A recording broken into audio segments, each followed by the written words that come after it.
Welcome to the Undisputed podcast. I'm your host, Jenny Taft. This podcast is the full show from today's episode of Undisputed from start to finish. They've got a busy slate, so Skip, Shannon, let's get to it.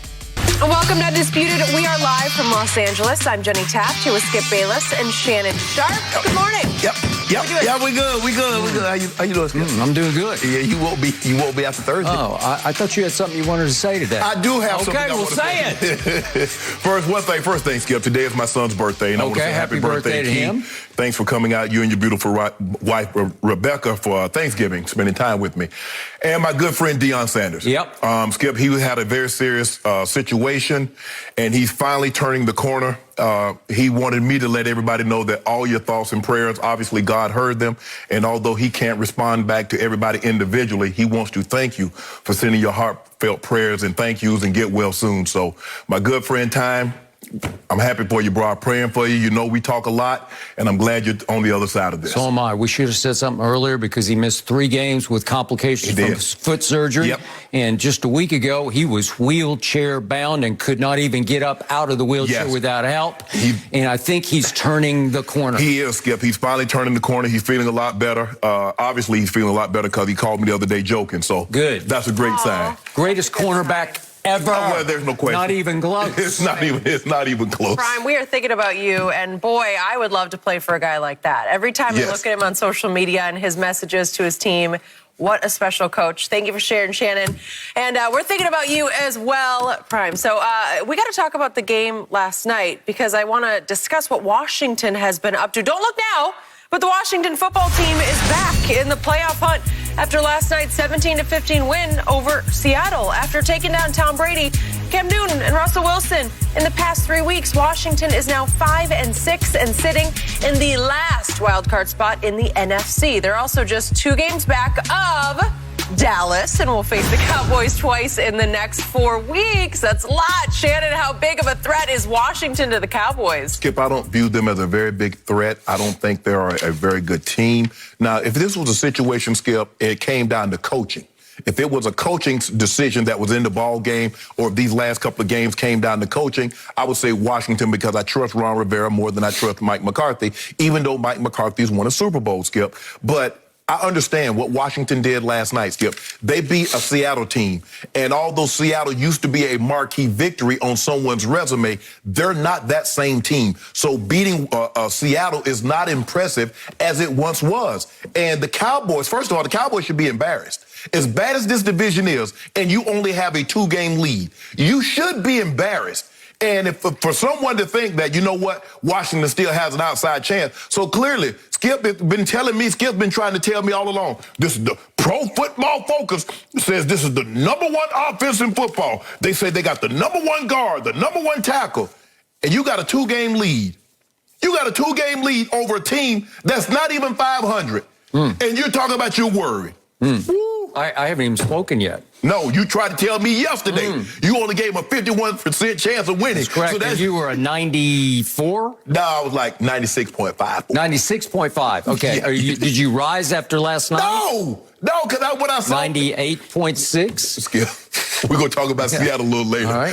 What did you see last night? It's not. I haven't spoken yet. Yeah, exactly what I'm saying. But you saw what you saw. Maybe you need to get some new TV. That's what I'm going to get you for Christmas, some new TV. My old black and white doesn't work anymore. But Skip, look. The thing is, it's very interesting. Once the Washington football team play the Raiders on Sunday, Skip, and then every other game after that, the next 5 games are all within the division.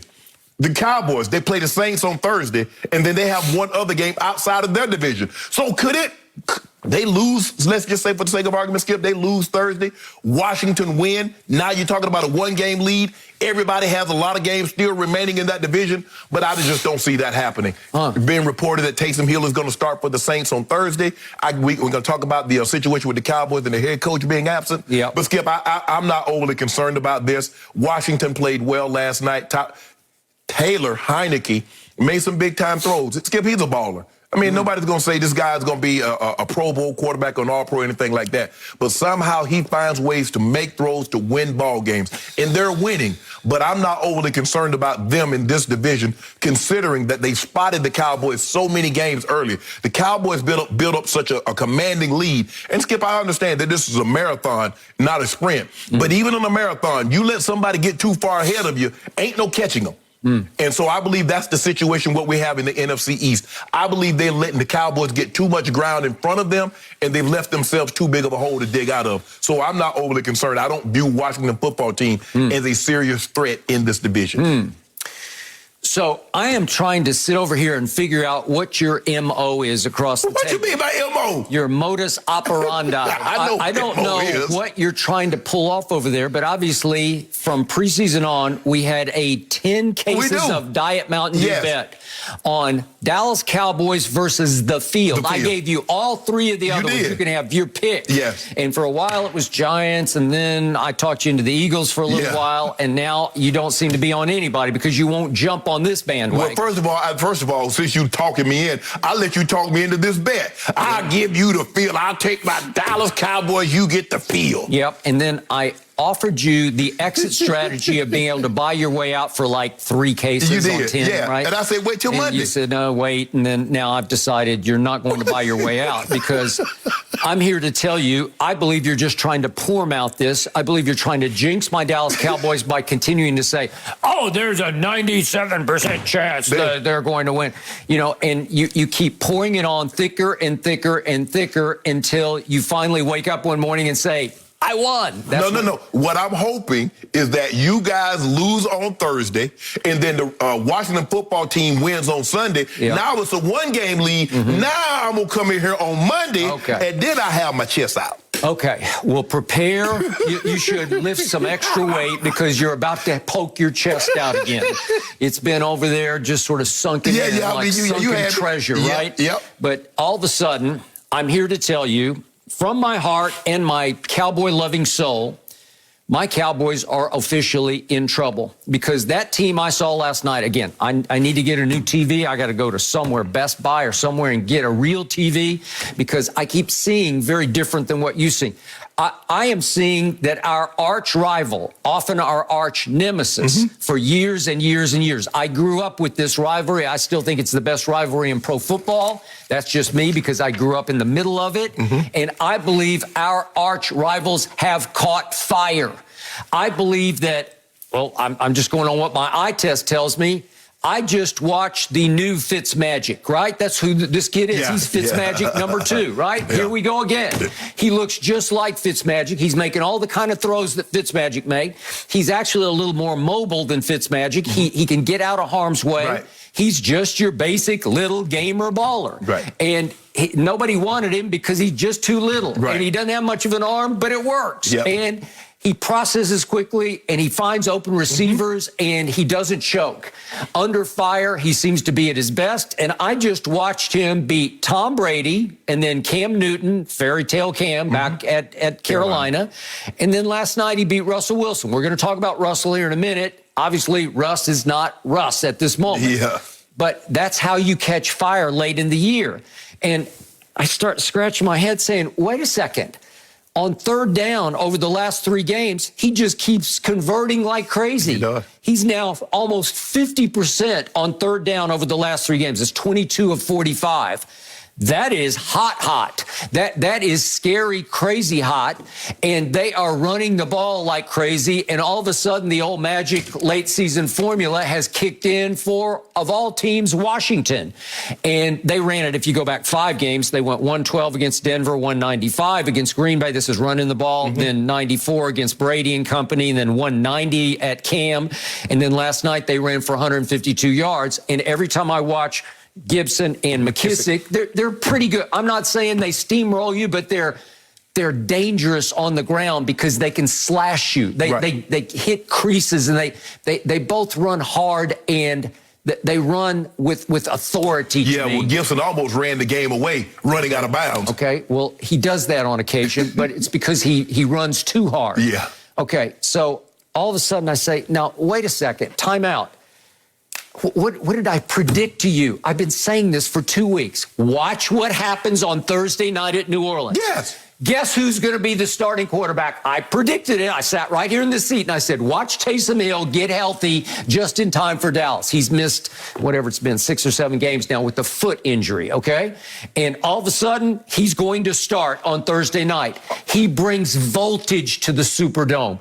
He is a playmaker. He's a bigger, stronger, faster Taylor Heineke. That's who he is. That's what he does. Do you remember him last year, Skip? Do you remember what he did? They rushed Drew Brees back because he was not getting the job done. All right, now he's thrown 8 passes so far this year, and he completed 7 for 56 yards. 7 of 8 for 56. He's run 20 times this year for 104 yards. That's 5.2 a crack.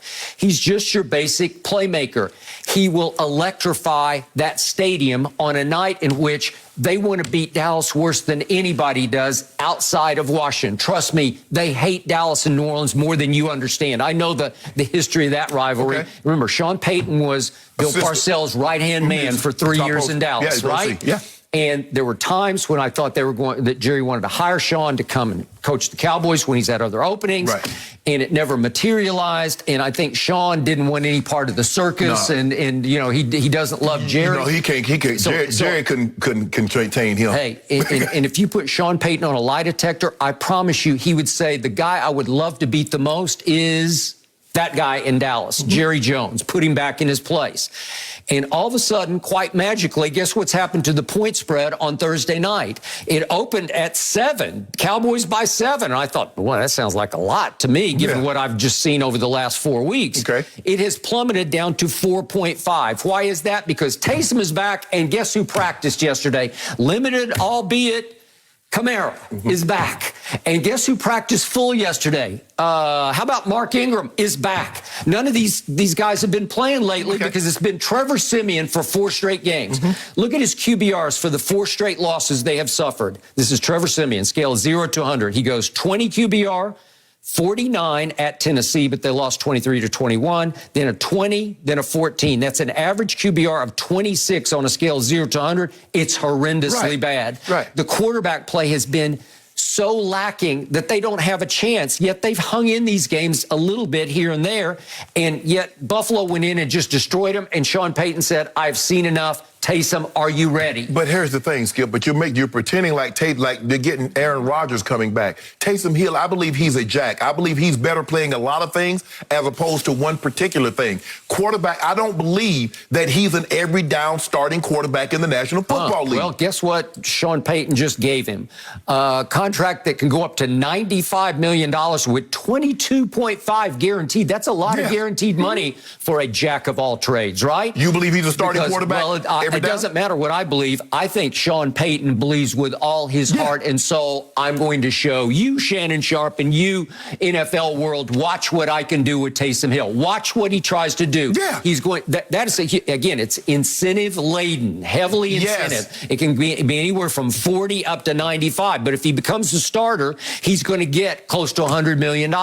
Well, Sean Payton wouldn't have given him that kind of deal if he didn't think there was at least a chance that he could be the starter. But you know how this works, Skip. You know how coaches think. They think they can always turn somebody around. You don't know what you're doing with him. That's why he didn't perform over there. But let me have him. Let me show you. Sean Payton is a let me show you type of a coach. Let me show you what I can do with Taysom Hill. Okay. But there's a reason why they rushed Drew Brees back last year when Taysom Hill was a starter. You remember his first start in Philly? Jalen Hurts beat the brakes off him. He went to Denver. Beat the brakes off him, but I thought Taysom Hill was pretty good. I didn't think it was very good. And remember, he went to Denver and he threw for like 26 yards. They won, but it was because they ran the football and Denver was working. There might have been a situation where they had the quarterback that was working at UPS or FedEx or something to come in and start for a game or something like that, Skip. But no, I'm not going to let you try to gas me up to, take the Saints because they got Taysom Hill. That ain't happening. Okay, my gut feeling right here, right now is that my team is going to lose on Thursday night. And that was more an indictment of your team than the Saints playing out of their mind. Well, what have we just seen from my team? We saw one blip, one aberration. Dallas 43, Atlanta 3, and I still can't figure it out because we got AFC Wested or worsted because we got punished by your AFC. Yeah, you lost all 3 of them, all 4 of them. Well, y'all beat the Chargers. We barely beat them, but in November we lost 3 times. And what did I see? I saw devastation and humiliation at the hands of your Denver Broncos. 30-0 early in the fourth quarter at Jerry World. Are you kidding me? Then my team just wasn't ready to play at my homeboy. And my quarterback missed a throw early in the game to Gallup. 9 points. And my defense hung in, but we made three field goals in 12 possessions. Are you kidding me? We couldn't get it in the end zone against the defense that you had little to no respect for of the Chiefs. And then on Thanksgiving night, it took about 7 years off my life. I still haven't recovered, but I'm still a little hoarse. My voice is still a little sore from it. I recovered. Okay, well, there's nothing to recover from. and yet they just weren't ready to play, and they kept falling behind to the Las Vegas Raiders. They were favored by, 10 points? Yeah, you were. Okay, what are you doing? What does your eye test tell you? That my team just fell on its face. I don't know why. They've lost their way. They've lost their edge. And now they've lost their coach for Thursday night. And here's the irony of this whole situation. My only hope in my head for Thursday night is we don't have Mike McCarthy. Yeah, exactly. That's my point. Knock on wood for him. I hope he's okay. But he did a Zoom call with the media yesterday, so I guess he's okay. He doesn't seem to have many symptoms from COVID. Right. I hope he doesn't have any. But the point is, it's almost like it's a blessing that we don't have this guy for Thursday night. I feel like that's ironically, weirdly, my only hope is, we don't have the head coach. Well, given that and considering what you think about him and his coaching prowess, you should win this game by 20 points, considering he's not there to get in the way of everybody else. And because Dak Prescott, you said, is the leader of this football team, and you don't really need a coach, So for me, I don't know what the big worry is. It's a short week. Okay, the big worry is that all of a sudden we have to play Washington twice. We have not we have not had to deal with the hottest team in the division, if not in the conference. We haven't had to deal with them yet. So we obviously have to go to New Orleans, and if we lose that, then looks what starts happening for Washington. Okay, here would be the turning point for us. Again, Las Vegas. They go to Las Vegas. Yeah. What is it? This coming Sunday? Yes. And Las Vegas is a 2.5-point favorite at home, meaning the odds makers are saying basically that Washington's slightly better than they are, just slightly better. And I will buy that. So if they go take care of business at the Raiders, who just took us to the cleaners at Dallas, that will look terrible for us. And then here it goes. Then the next week, we have to go to Washington, and then they go to Philly, then they come to Dallas, then they got Philly at home, and they end at Giants. Well, on that closing weekend, if it comes down to it, if it's Washington at Giants, I think they can win that game. And guess where we have to go? To Philly. And I'm just not sure we can win that game. But look what you guys do. You guys get an opportunity because you guys play Thursday. So now Washington play on Sunday. Okay, and so then we get the basic mini bye. Yeah, exactly. How y'all manage to do that every single year, though? That's what I'm trying to figure out. How good were we coming off our bye? How good were we? We were terrible coming out of our bye. Y'all beat Atlanta, didn't you? Okay. No, well, wasn't it 2 before? Oh, y'all beat Minnesota. Yeah. Okay. I think y'all came out the bye and beat Minnesota. Okay. So the point is, Washington came out of its bye and beat Brady and Cam and Russell Wilson. That's takeoff time. That's right place, right time, right energy. Beating Brady was very impressive, but beating Cam is not the same as beating Cam 5-6 years ago. But it felt like the fairy tale was ready to launch, and they went in there and just fractured the fairy tale. And you know what you saw last night. Yes, the Washington football team won, but Skip, you know that's not the same Seattle team over the last 4 years ago. It's just not. What did you pick yesterday, and what did I pick? I picked Seattle. I picked Seattle. I was like, oh, man, they're not finna lose however many games, 4 games in a row? I said, they're not finna lose like that. Oh, yeah, Russell picked. Skip, they look bad for the better part of that ball game. With the exception of that last drive, they had 2 drives in there where they looked like a competent football team offensively. Other than that, they were a total mess. So now, I will concede this to you. If you guys lose this game 2 days from now, and they win on Sunday, well, now I'm going to come in here with some pom-poms. I'm going to come in here ready to celebrate. Skip, you in trouble. Okay. And the key to this is they get to play us twice, not once. Yeah. They get 2 cracks at us, and if they win both games, you want to tilt the standings? Yeah. When you hear coaches say it all the time, we control our destiny. You really do. They do. Because at 2 games back, you still control your destiny. Yes. It feels to me right here, right now, and maybe I'm still a prisoner of last Thanksgiving night's moment, but it feels to me like Washington is now in the driver's seat in the NFC East. No. Seriously, in the driver's seat because of this schedule. Remember, we still have Arizona left, albeit at home. And what did Arizona do to us the last time? They're going to do that to y'all again. Okay, well, there you go. So if you're right about that, what do I have left? I have to play all 3 division rivals on the road. I have to go to a New Orleans that is not good for us. Sean Payton is 6-3 against Dallas while he's been in New Orleans. Right. We had 2 huge upsets. It was late in their Super Bowl run. We shocked them in December at New Orleans, but we just took them by surprise. Right. And then we took Drew Brees by surprise on a Thursday night. Remember that game back in, what was it, 2018? Yeah. Yeah, 2018. We took him by surprise late in the year on a Thursday night and barely beat him both those times. But that's 2 of the 3 losses. But you can put a scale. Because you played this team twice, you can really put a stranglehold. You can say basically, boot, get out of division. Because it's over. Because you got these guys twice in a matter of 3 weeks. So you really control your destiny. You really can put this division in a headlock. All you have to, Skip, all you really have to do is win tonight, win Thursday night, and then beat them. Okay. It's over. Okay, and we'll talk about this later, but my quarterback said yesterday, big session with the media, we are hungry and pissed off. And I'm like, I can't tell. You know, show me hungry and pissed off. I don't see it. I haven't seen it for a month. Guess why you're hungry now, Skip? Because you were gotten fat. Because Skip Bayless kept sitting over there telling you how good you were at 6-1. And all the media folks were telling you you're going to the Super Bowl. So you had gotten fat. You weren't hungry anymore. You take 3 L's out of 4 games, and all of a sudden you famished over there. You're hungry again. Keep on listening to Skip Bayless come out here and blow you up. I just hope my team doesn't think just because we got Amari back and just because we got CD back and just because we have DeMarcus Lawrence back. That's what you've been saying. They might have Neville Gallimore back. Just because of all that, we can just stroll into the Superdome and flex a little bit and show them the star on our helmet, and they'll say, we give up. We roll over. We play dead. Man, that's what you've been hollering about. Hold on. First of all, that's all you've been hollering about. We didn't have Amari. We didn't have CD. We didn't have this one. Now, all of a sudden, you want to get them back, and now you want to try to downplay the importance when you've been hyping it up.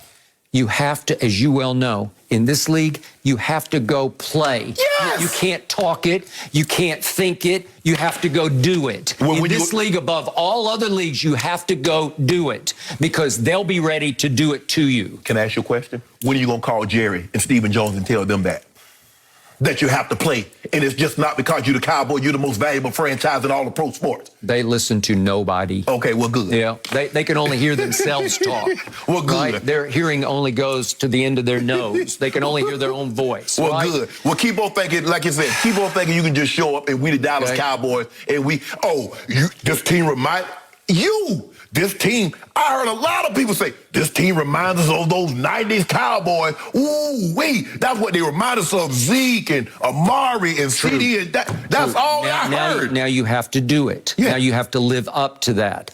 So you say 7%? Get close to 97, Okay, 97% chance that Dallas wins the East. What you going Yesterday, I went up to 51% only because Philly shockingly lost at the Giants. Now I've got to drop it all the way back down after I saw what I saw last night. I'm going to drop it to 40%. I give my team a 40% chance. Man, you got a 2-game lead. Stop. How do you have a 2-game lead and you lose percentage points?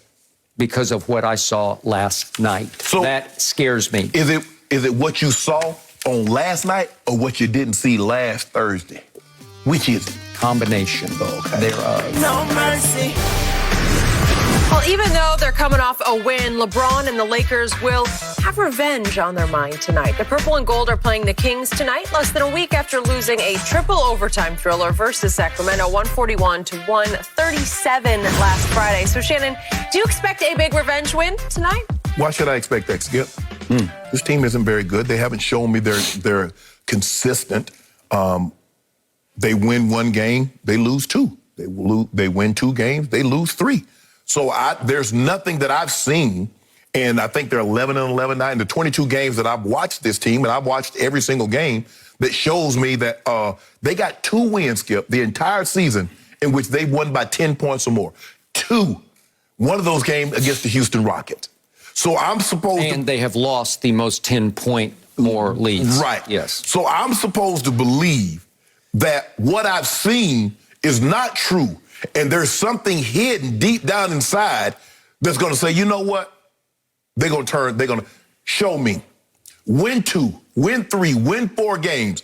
Put together the streak, because AD keeps saying that we have the type of talent to win a 10 or 15 games consecutive. Put together 3, 4, 5 games, and then get back to me and ask me, do I believe they're ready to take off? Because I've seen nothing over the first, month and a half of the season that would convince me. Skip, every game is a struggle. Every game, Frank Vogel is calling a timeout within the first 2 minutes because either they're down 10-0, they're down 8-1, they're down 12-4. He's calling a timeout. That's a reoccurring theme with the Lakers. So I can't sit here and say, well, oh yeah, I expect them to get revenge. What? Watch the Kings. Now they beat the Lakers in triple overtime, and then they go to Memphis and just play awful. Awful. Mm-hmm. Everybody gets up. That's the way it is, Skip. Lakers know this, and if they don't know it, they should know it by now. You're their measuring stick because everybody said you were going to be the West representative in the NBA Finals. So you're going to get everybody's best effort. So if you don't put forth your best effort, teams are going to beat you. Teams that you should beat, or many believe that you should beat, will beat you because they're giving their best effort, and you're, jacking around out there like, oh, we'll turn it on. No. So I've seen nothing that's going to convince me, Skip, that they're going to come out tonight and they're going to take care of, handle business like they should. Because like I said, they got 80-plus points from the Big Three against Detroit. They won by 3. They had 4 guys with 20-plus points on Friday night, and they went to triple overtime, and they lost. So I've seen nothing that was going to convince me that this is a sign of things to come, that foreshadowing they're about to turn the corner. I don't see anything. I haven't seen anything yet to make me that's convinced me of that.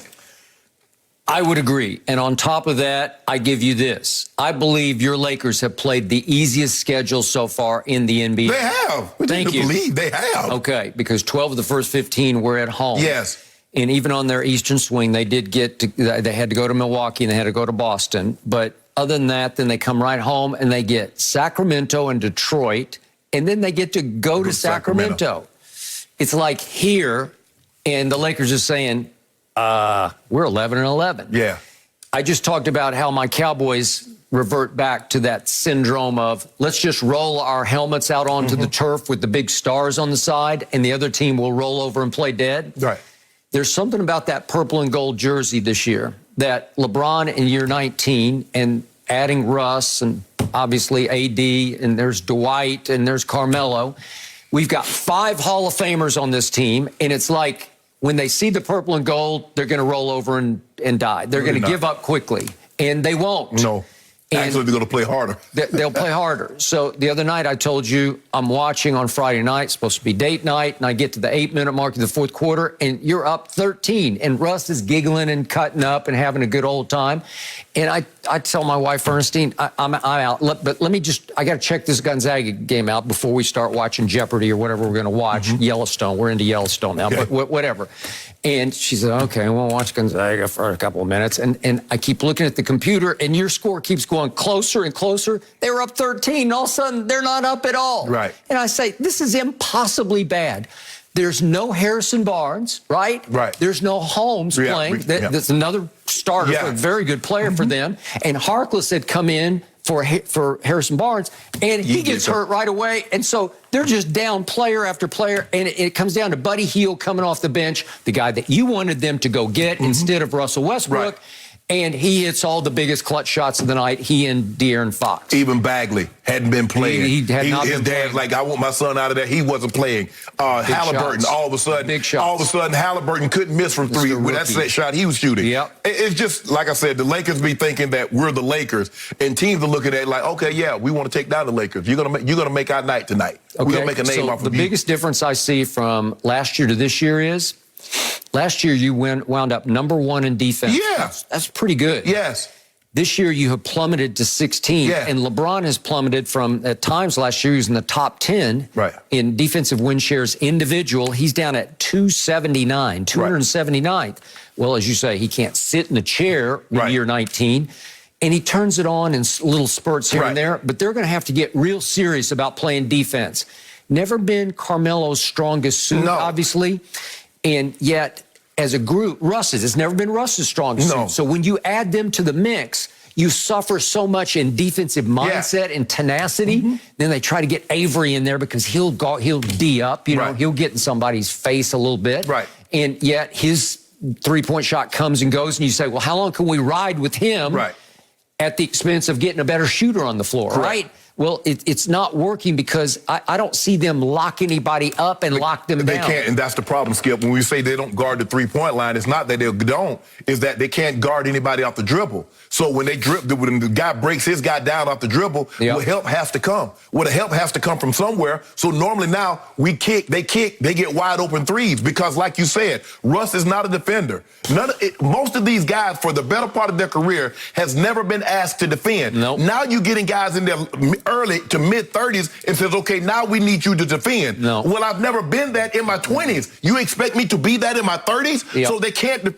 And rebounding. Skip, I've never seen a team as big as they are. DJ, AD, they still got LeBron. Dwight comes in. Russ is Skip, they get wiped on the boards damn near every game. And I'm like, how? How can you lose the rebounding battle to Sacramento? How can you lose the rebounding battle to Golden State when the biggest guy out there is Draymond? Every once in a while, they bring Kevon Looney in, who playing 10, 14 minutes a night. You can't lose the rebounding battle to everybody. So we're not going to defend. We're not going to guard the three-point line. We're going to get out-rebounded, and you're going to win what? You're not winning the G League title like that. You got to rebound. You got to defend. And they don't do any of those things at a good enough level to say they're contenders at this point. Okay. DeAndre Jordan, I'm going to remind you, was a Nets cast off. They just said he fell out of our rotation. We don't need him anymore. And now you're relying on him to mostly be a starter, but at least to play some fairly significant they try to get him in there like 10, 12 minutes. And that, okay? I don't love it because his motor sort of runs hot and cold, which brings us back to Anthony Davis. At times in his career, he's been a candidate for Defensive Player of the Year. And yet his motor runs hot and cold. His energy level is high, and then it's like shockingly low. And I don't know how you push his button on a nightly basis, but he just doesn't play hard enough in consistent spurts where you can just dominate people. It's why he's your difference maker. When he decides, I'm going to take this game over, nobody can stop that. But he doesn't decide it very often, and I don't know why not. But that decision needs to be made before the game, not during the game. Skip, you can't tell me that Giannis is more talented than Anthony Davis. He's not.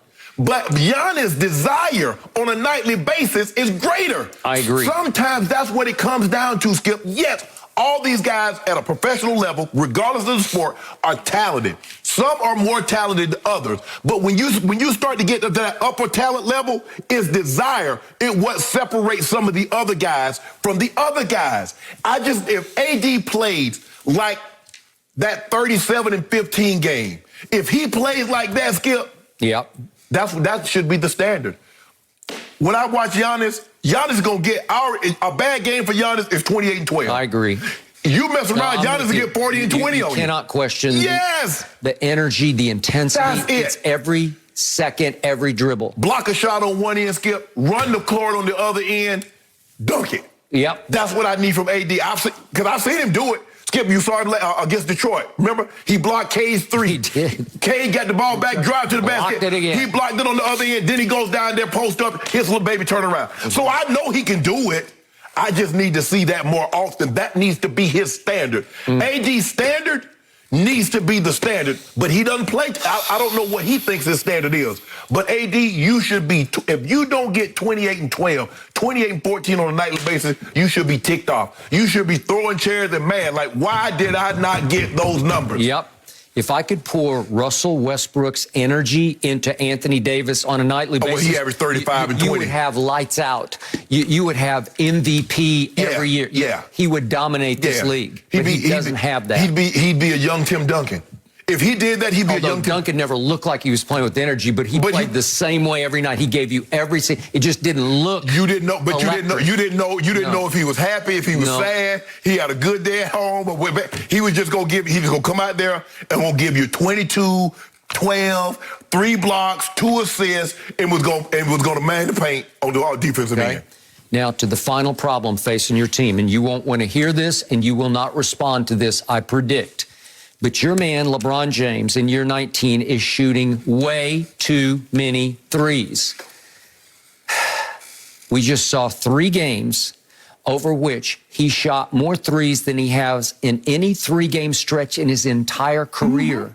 He shot 34 threes. He made 11 of those 34 over the last 3 games. That's good looks, though. That's 32%. That's not good enough. He's a career 34.5% three-point shooter. So we're a little under that. He's a little under that. He's 34.4 for this season. It's not good enough. He is, and I'm being nice when I say this, he's a below-average three-point shooter who is shooting high volume.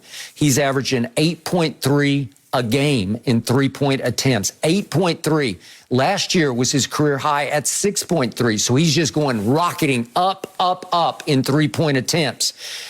You'll have an occasional hot streak like he did late at Indiana. But how often, and then he just falls back in love with it, and I predicted it, and he comes out against Sacramento and goes 2 for 13. It's killer. When you miss 11 three-point shots, it just rips the heart out of your team. It's too many lost possessions. I think a lot of that has to do, Skip, when they add Russ, it's kind of forced him to the three-point line because he and Russ occupy a lot of the same space. Well, then it's just wrong. Then Russ is even more wrong. Well, it's too late now, Skip. You already bought it. You know good and well you had a small house and you went and got a St. Bernard. You know that's too big of a dog for an 800-square-foot apartment, but you went and got it anyway. Okay, you knew what LeBron was. You knew what AD is. So therefore, you go get a guy that's ball dominant, that occupies the same space as one of your 2 best players. What sense does that make? With the exception of, well, if LeBron is out, we still have 2 superstars that we should win games, and that hadn't panned out thus far. Now, that's not to say hopefully LeBron doesn't miss any time with injury. If he wants to take a night here or there, that's another thing. But if what you got Russ for, if LeBron is out, or if AD's out, Bron and Russ and AD, or Bron and AD can carry the load, and when one of these guys are out and there is no benefit, you losing games, so what was the benefit of bringing the guy in? And ironically, over the last, 4 or 5 games, he's actually played okay. He's played great. Yeah. He's played unbelievable. He's actually been kind of quiet because he's brought his turnovers way back down to sort of normal turnovers, right? Yes. He was running away with the league lead, and now he's gone quiet. He's being efficient. Like I said, Skip, he was 10 of 16 the other night. Had 25 points. Yep. He was good. I mean, Russ has played well. But I just think his addition has forced LeBron out a little further than what he needs to be. The question is, does he, you know what? Yeah, I am shooting too many threes. 13 threes is too many. I don't think he's going to, Skip, I think he's going to stay around the season. I think he's going to be around 8. I believe he's going to have a career high in three-point attempts. Well, that's just a runaway career high. Yeah, okay. I believe that's going to be the case. And I still say, because his career, he's on to a career low pace of free throws attempted because he just doesn't drive the ball as much. Right. I still say this team is without a closer unless he's that guy. Right. So could we just quickly see, he went for over those 2 games, the Indy and then against Sacramento, he had 3 shots that could have been buzzer beater game winners. And he decided to take all 3, if we could see him quickly, from 3. And I just want him to drive it one of these times. That's at Indy at close of regulation. Now, he redeemed because he came back and got hot-handed in overtime. But here's against Sacramento at the end of regulation. And I just want him to drive it because it's a tie game. Just drive it and see what happens. But you can probably get to the rim. And then this is at the end of the first overtime. I thought this was it. Got it. Pretty guarded. And it was a good shot. I mean, he got it up. It was just a touch short. Yes. Okay, I give you that. But you need for somebody to slam the door shut. And he hasn't slammed it because he keeps... there's a time on a tie game, you just have to put your head down and drive it and trust you can make 1 of 2 free throws. But here's the thing, Skip. as we start to get older, it's just like a running back. When you say Zeke just doesn't hit it with the same ferocity. He does Well, not. when you've been banged for 4 or 5 years, okay, LeBron has been driving the ball for such an extended period of time. And here we are, Skip, in Sacramento, we're in overtime. We're in double overtime. And you see the shots kept getting shorter and shorter because the legs were no longer. LeBron is about to be 37 and playing 50 minutes? He played 50. He did. So and the thing is, in that moment, Skip, you're not thinking about it like, damn, I'm gassed here. But I could tell his leg, that shot kept getting shorter and shorter and shorter because the minutes were increasing and he's out there for an extended period of time. He tried to end it in the first overtime and he got off to the great start, Skip. And after that, it's just like, got something for you, though. You like the Lakers tonight? Yeah, of course I do. Do you? You want something? Will you give me the points? How many points? 4.5. You know what? You will let me give me till Monday to buy out the bet? Buy out of the bet? Yeah. What do you mean? The NFC, the 10 cases. No. You shouldn't want to. I'm telling you, it's going to go to the wire. No. It'll go to the last week in the NFC East. You're good with it. You're still good. I take the 4.5. Okay. You'll give me the 4.5. I'll give you the 4.5. Okay, I got Sacramento plus 4.5 for one case. For one case. Okay, deal. Thank you. Deal? Moving on? I don't love it, but I like it. I don't like bets You on the do line love around it. here. We have a lot to love get to here because the drama continues. In another college football coaching stunner, Brian Kelly will be leaving Notre Dame to take the open gig at LSU. The number 6 Fighting Irish are still in the thick of the college football playoff mix, but right now they're going to be without their head coach as they wait to find out their destiny after championship weekend. Shannon, this all went down yesterday, and it was everywhere on social media. On a scale of 1 to 10, how shocking to you was this move? I give it a 1. And let me Seriously? Let me give you a 1, Skip. Normally, we've never seen a coach leave Notre Dame because Notre Dame is a brand. Well, normally it's because it's never happened, but go ahead. Exactly. Yes. So we don't, but Skip, the money is so astronomical now, Skip. We're talking about $10, $12 million. They say upwards of $100 million, possibly $12, $13 million a year. And when you're like LSU, Skip, what choices do you have if you're LSU? Georgia isn't going anywhere. No. Alabama is in your division. Obviously. St. Nick is 70, but it doesn't look like he's going anywhere anytime soon. And here come Texas and Oklahoma. But go ahead. Texas, Oklahoma. Yeah. Lane Kiffin got Ole Miss a top 10 ranking. He is not going anywhere. You've got to go get big names in order to attract LSU. Now, Skip, LSU is one of those teams, Skip. They like, hold on, we contend for titles.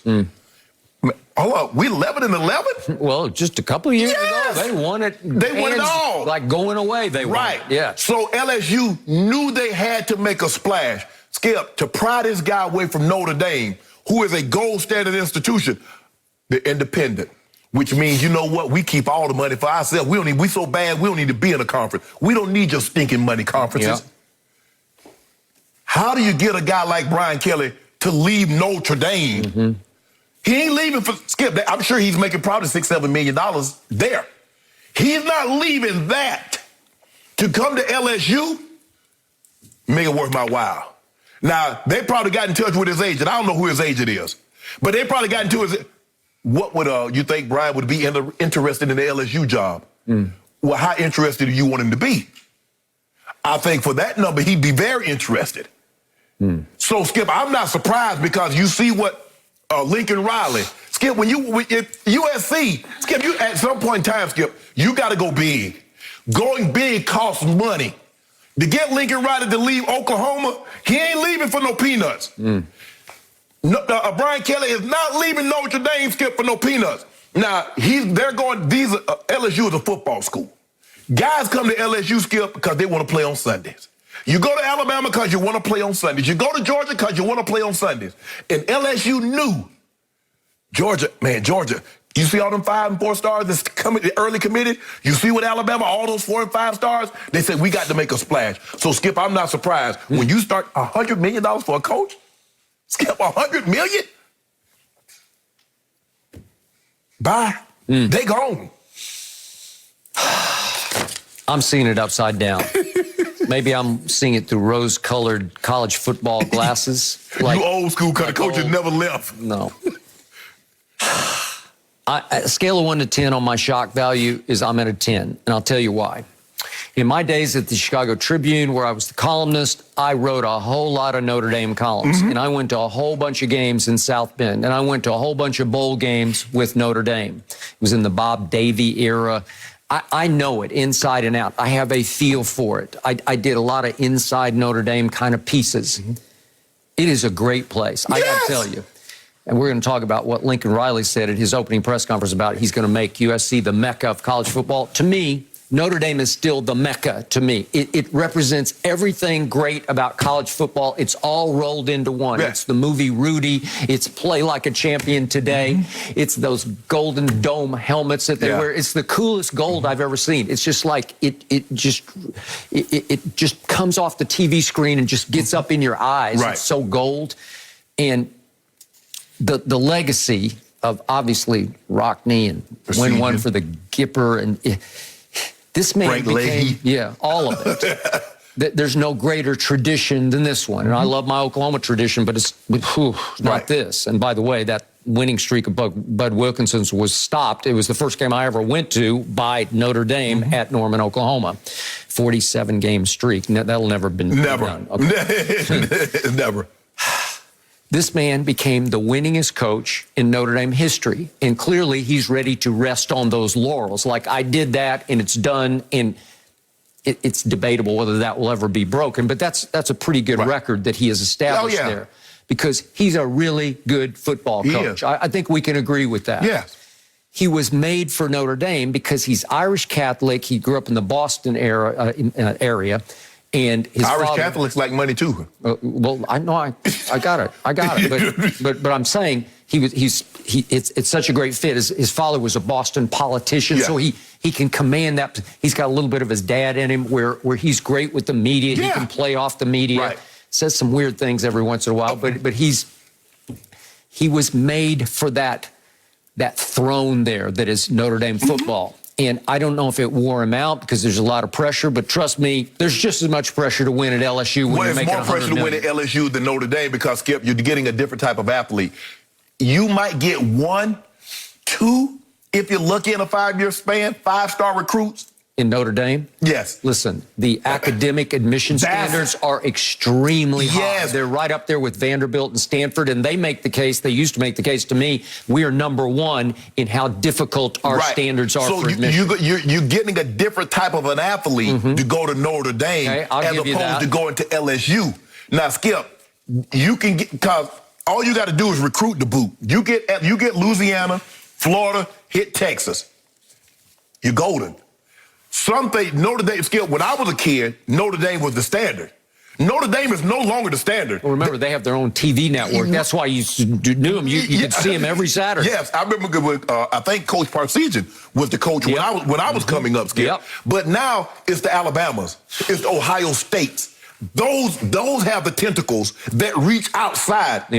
And be able to go anywhere in the country. They go to California. They go here. They go there. They go all over. Notre Dame started not to have that same type of reach because Coach Saban can say, son, since I've been in Alabama, every class I've recruited has won a national championship. Every class I've recruited has won an SEC championship. Ohio State, you come here, you're going to win the Big Ten, and you're going to get a chance to compete for a national championship. That's what they can say. Notre Dame can't say that. Now, LSU believes that that's the standard they should be at. SEC's not easy, Skip, because in that division that he just went to, you got Alabama, you got Ole Miss, you got Texas A&M. They're loaded. He's going to have to win, but $100 million, Skip, I'm not surprised, Skip. I got it. And I don't think Notre Dame was going to try to match that, and I assume they had the opportunity to. And who knows, they announced it's about $100 million, but who knows about the perks, the side deals, the camps, all those things. It was probably one of those. He probably got a house. He probably got 2 cars. He got life insurance policies. He got a trust. Okay, I get all that. But there's just something about being at Notre Dame and retiring as the greatest coach ever at Notre Dame. And yet, I'll give you weather, because the weather's much better in Baton Rouge. And it just wears on your mind, because once you hit say, November in South Bend, Indiana, Right. it just goes gray. Right. It's just dreary gray every day. Skip, so you have to live with that. You do. Okay? But now I go to the number 2 part of my shock factor here is that I just can't see Brian Kelly at LSU. Yeah. We just went from Coach O, born in Louisiana, who's about as Louisiana as you can get. Go Tigers, right? And to Brian Kelly from Boston by way of South Bend, Indiana, it's like the weirdest fit in the history of college football because it just doesn't seem to work for me. But if you win, you win. Then it won't matter. It does. He doesn't strike you. I would have never said it was a natural fit, Skip, given for all the things that you said, is that his background and his upbringing to be in the South. Skip, that's rules. That's Baton Rouge. Football. It ain't nobody with no grade. They talk about football. How many games you win? Did you beat Alabama? Because that's what you got to do. Yep. Did you beat Alabama? That's what I need to know. Can you beat Alabama consistently? Well, he didn't have a lot of luck against Alabama at Notre Dame. He got blown out in the national championship game, and then he got blown in the semifinal. There's nothing to hold your head about that. No, I mean, very few people can say, you know what, man, in the football playoffs or the bowl game, we beat the brakes off of Alabama. There's nothing to hold your head down about that, Skip. But it's just like anybody, Skip. I got a job, you got a job. I love my job. But this company said, we're going to give you 40% more. And we're going to take care of this, the travel. And we're going to make sure your wife have this. And we're going to make sure that. I don't know how many people work in a regular job, Skip, and I'm putting it in, and there's nothing wrong with a 9 to 5. Because I don't want people to think, well, you criticize. No, you work 9 to 5. And some other employer said, we're going to give you a 40% raise. And if you're married, we're going to make sure your wife is taken care of. We're going to sit you up in the home, give you cars, and establish your trust. I'm not so sure 90% of America ain't going. It might not be, well, you know, I was born and raised here. This is... The wife go say, if you don't get your butt up at it, because even Mike Thompson said, you know what, if the fairy godmother, somebody signed a $250 million check, my wife is going to want me to take it, listen to what they got to say. Yep. That's what he said. Skip, the fairy godmother said 100, Skip, 100. Did you ever think you see a day where coaches get $100 million, Skip? $100 million. I should have seen a day because those alums are willing to write any check. Yes. It's almost like Jerry Jones saying, I would write any size check to win. So will those alumni. So, and that they believe that coach, if he has success, Notre Dame is a great school, Skip, but Notre Dame don't get the level of athletes or talent that they get at LSU. If he did that at Notre Dame, what could he do at LSU, Skip? Okay, but it's all about recruiting in the end. And Coach O was one of the greatest recruiters in the history of college football, and it started out here at USC. Yep, he was the recruiting coordinator. Yes. And he is so personable with such huge personality and charisma that he just he can recruit like crazy. Yes. You just want to play, you want to be a part of it. I'm not sure Brian Kelly has that kind of charisma. Yeah, it worked at Notre Dame because you're selling more than you're selling Notre Dame. You're selling, son, if you get a degree from Notre Dame, every door in America will open up for you. That's what you're selling. You go down to one of these schools, Coach Saban said, you see all those guys playing on Sunday? Yeah. You see the Jalen Waddle, the Devontae Smith, the Jalen Hurts, all those guys? That's what you're selling. That's what you Skip. You go down and sit on grandma's couch, I believe your son, your mama's couch, I believe your son can play on Sundays. I've coached this game a long time. I've coached in the NFL. I would love to have the opportunity to help your son, your grandson, fulfill his dream and to help you out of this situation. Baby, did you hear that man? Yep. That man want to help you, son. Right. I am not sure he will be able to recruit the way Ed Orgeron did at LSU. I'm just not sure about it. Well, you're going to Skip, I don't know him. I've never met the man before, but just looking at him, he doesn't seem as personable. No. Everybody I talk to, like Coach Saban, he's a very personable guy. He's just dynamic. And he's kind of like scary dynamic. I mean, he come in his pocket and it sounded like a wind chime with all them rings in his pocket. SEC championship, SEC championship, national championship, national championship, Heisman Trophy winner, Heisman Trophy, first rounder. No, I got it. Brian Kelly can't bring that kind of resume to the coffee table in the dining room, right? Mama, so. Coach Saban, who? Yeah. Coach Saban coming over? Boy, clean the house up. Let me see what he's talking about. Yeah. That's what it's all about. So I guess I understand that he left Notre Dame, but I don't understand why LSU wanted him. He's just a really good football coach. He did the same thing to Notre Dame he did to Cincinnati. Left like a thief in the night. Yeah. Kind of an Irish goodbye, if you had one before. Skip, how did they get him? How did Notre Dame get him? By the way, he did leave like a thief in the night because they still got an outside shot at the playoffs. You remember Cincinnati, Skip? They lost to Tim Tebow's final game. I think they were undefeated. I think it's just like we all saw the message that apparently went out to the players last night. Yeah, they'd heard through social media, and then he reportedly met with them this morning for 11 minutes. That's where it gets it's messy to me. I know it's a lot of money, Shannon. But at the same time, for the players to find out that way, to still have a playoff on the line, I don't know. That's where college football loses me a bit because you want it to be more important than that for the players. But I will say, guys, sitting with Brian Kelly this year in meetings, he was quite impressive. And I was taken by how much he impressed me just sitting down with him, just to, leave that there. We'll see how he does. It's a new move for him. We'll be watching. No mercy. The Seahawks fell to Washington 17-15 last night, dropping to 3-8 on the year and falling way out of playoff contention. Despite Russell Wilson throwing 2 touchdowns, he struggled for most of the night in his 3rd straight loss. And Pete Carroll didn't shy away from criticism, adding, quote, "He's got to do better. We've all got to do better." So, Shannon, how much of the 3-game losing streak is Russell Wilson's fault here? Well, Russell Wilson hadn't played well, Skip, and I know he's coming off that finger injury. Obviously, it's kind of hard to control the football, Skip, when your fingers are messed up. But I'm not so sure he was playing particularly well before that injury even happened. Russ is, look, his agent, Skip, this is not speculation where you put in words in my mouth. His agent released a list of teams that he would like to be traded to if he were to get traded. Yep. Russell signed off on that because the agent works at the behest of the player. I don't see a scenario where Russell's back there next year, Skip.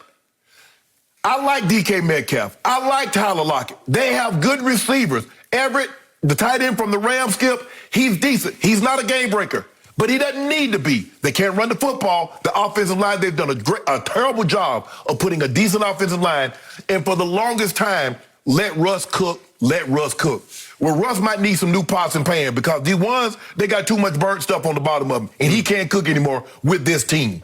Russ is going to get up out of there, Skip. The handwriting is on the wall. He's talking. You will listen to him after the game, Skip.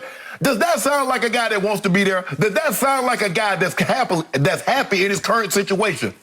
A lot of it, Russ did not play well last night, with the exception of those 2 drives. But in between, Skip, Russ was awful. Russ was missing throws that he normally makes in his sleep. Jim, I got a few pieces of tape, a copy here, Skip. Okay. And I don't like to do this, but I just want you to see that this is not the Russ. Watch this, though, Skip. Skip, what is this? Skip, what is that?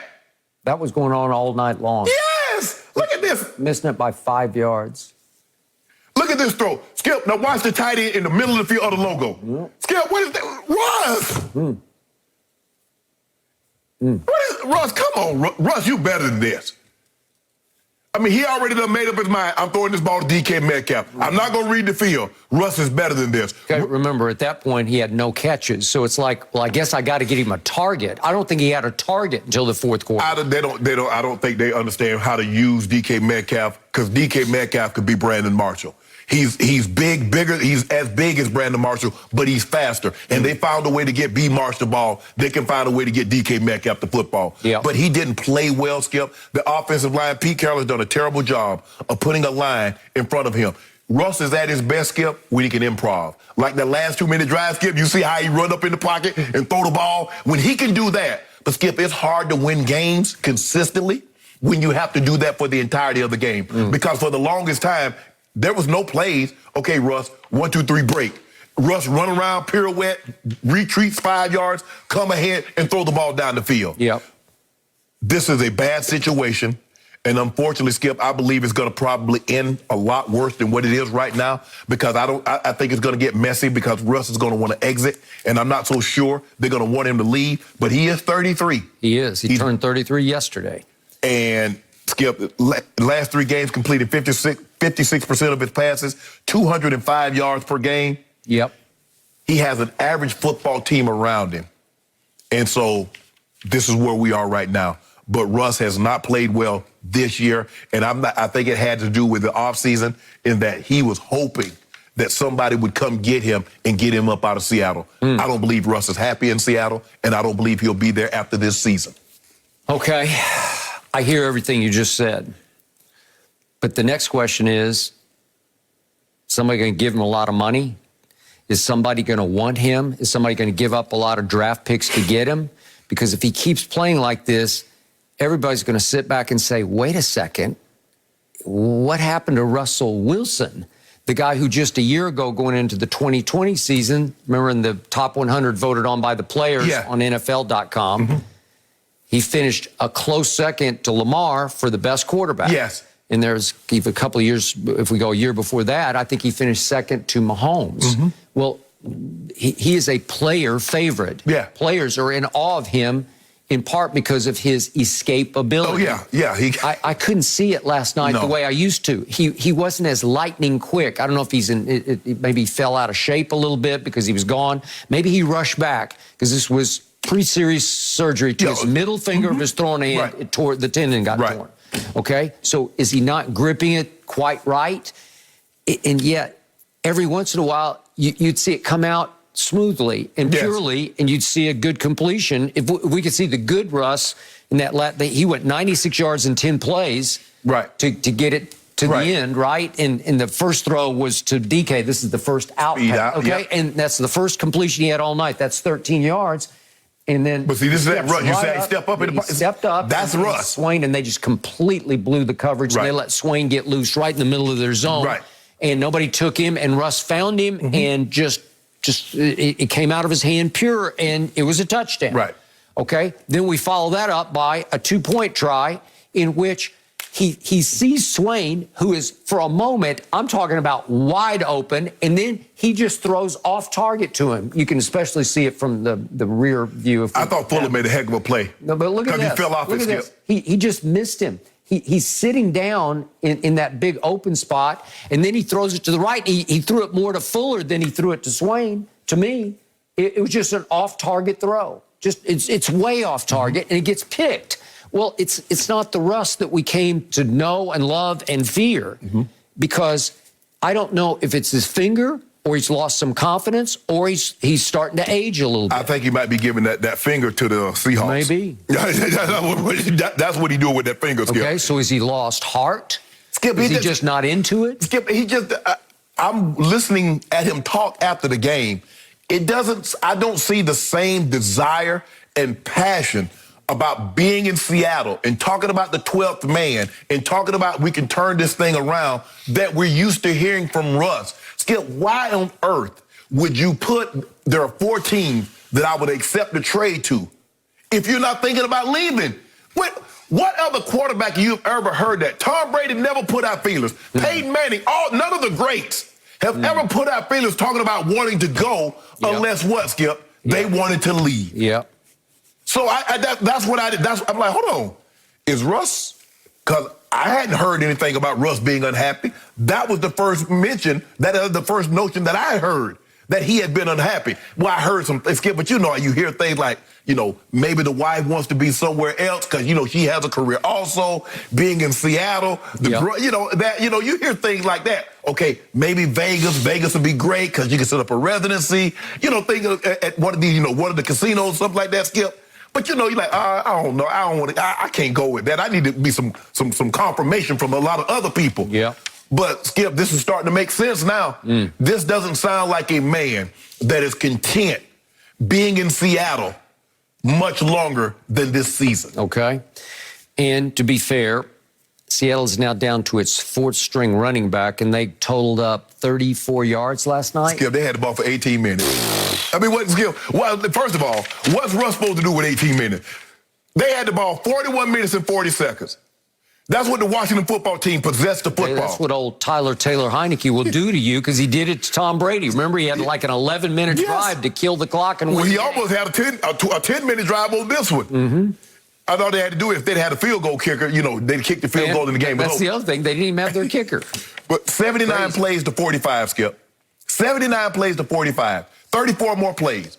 So basically, I just, like I said, when I look at this team, and we talked about it, Skip, this team was never going to be the same after that day in Phoenix when Beast Mode did not get that football. It never was. That is correct. And it's possible that after 10 years together, Pete Carroll and Russell Wilson are finally just a little burned out on each other. Maybe they both need a change of scenery. Well, I don't think Pete's going anywhere. I think Russ says, you know what? I'll be the bigger person. I'll move out of the family home. I'll let you have it, Pete. Well, I wondered aloud on Twitter late last night if Pete Carroll just might have thrown his hat in the ring at either Oklahoma or Notre Dame. It wouldn't surprise me if he did. Pete. Now, Peter pack up shop on you now. Yeah. He packed up on USC for the right price. But, Skip, I mean, you hear that he's making the second most money as a head coach behind Coach Belichick. Somewhere in the roughly hood of $10, $11 million. College, OU going to put that kind of money out there on the table? Y'all got that kind of bread? They would. Why didn't y'all get that Link? Huh? Link would have stayed if y'all gave him that. He had his money. Link saying, nah, I'm gone. But I just trying to figure out, can you answer me this? Why you get so upset if you glad he gone? Why you get so upset at Link? We're going to talk about him in a few minutes. Why would we change the subject now when we're talking about Russell Wilson? Pete ain't going back to college. Why would he go back to college when he's got total control? Was he any good at college? Yeah, he was great. Yeah. Well, you can make the case, Skip, before he got the Seattle job, he was a much better coach. Because I don't know if people remember, he was at the Jets, he was at the Patriots. Do I? And he was just, he's just a ho-hum coach. Yeah, and then what happened? He went back to college? Because my friend Paul Hackett couldn't quite hack it at USC, and here we went. He turned that around? Yeah. Because what he could do is what Lincoln Riley hopes to do.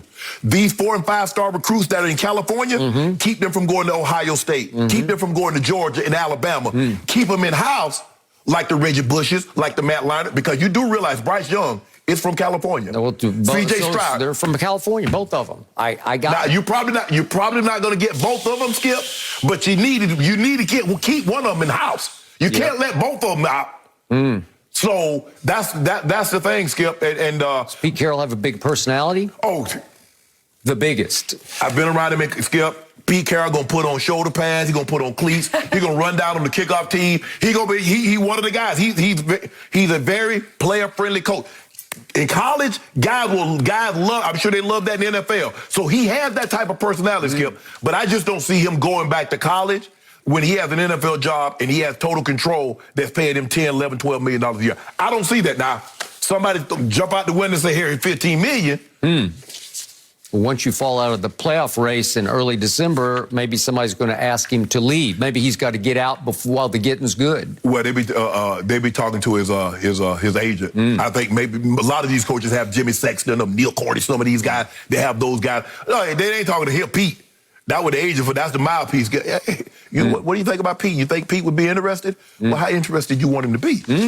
I'd be interested, but how? I think he's also the oldest coach of the NFL right now, Pete Carroll. So the idea of Vanderbilt, going back to college feels Vanderbilt right now. Homecoming.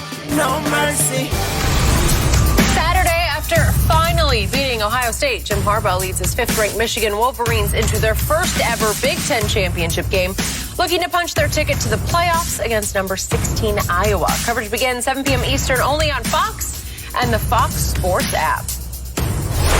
Well, Dallas will be without Mike McCarthy on Thursday night as the coach is the latest Cowboy to enter COVID protocol. Defensive coordinator and former Falcons head coach Dan Quinn will fill in this Thursday night on Fox, calling the defense from the sidelines as well as handling head coach duties. So, Shannon, scale 1 to 10, how much will McCarthy be missed? A 1.